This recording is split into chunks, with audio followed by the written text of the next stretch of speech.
আসসালামু আলাইকুম। স্বপ্নের বারান্দায় সবাইকে স্বাগতম।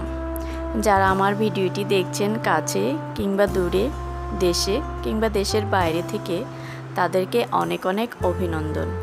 আশা করি আল্লাহর রহমতে সবাই ভালো আছেন। কিন্তু যে গরম পড়েছে তাতে আসলে ভালো থাকাটা খুবই কষ্টদায়ক হয়ে যাচ্ছে। তো যাই হোক, এই যে আমি কাটাকাটির যে যুদ্ধে নেমেছি, এটা আসলে এই গরমে কিছুটা হেলদি আর রিফ্রেশ থাকার একটু প্রচেষ্টা মাত্র। আর বাচ্চারা তো এই ফল খাবো না, ওই ফল খাবো না, নানান ধরনের বায়না করে থাকে। তো আমি এভাবে তাদেরকে ফল খাওয়ানোর চেষ্টা করি। তাই আমি এখানে হাতের কাছে যা ফল ছিল সেগুলোকে ছোট ছোট করে কেটে নিচ্ছি। আমার মতো আপনারাও ট্রাই করতে পারেন। শুধু ছোটরা নয়, বড়রাও এই খাবারটি খেতে পারেন। এতে করে এই গরমে অনেকটাই রিফ্রেশ লাগবে।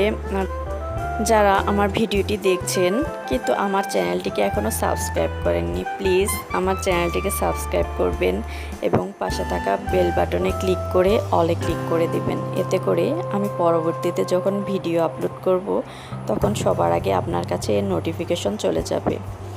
আর যারা অলরেডি আমার চ্যানেলটিকে সাবস্ক্রাইব করেছেন তাদেরকে অসংখ্য ধন্যবাদ আমাকে সাপোর্ট করার জন্য। আর এখানে আমি কলা, আপেল, আঙুর এবং খেজুর নিয়েছি। খেজুরটাকে আমি এর ভিতরে যে বিচি আছে সেগুলোকে ফেলে নিচ্ছি। আর এই তো আমার সবগুলো ফল কাটা হয়ে গেছে।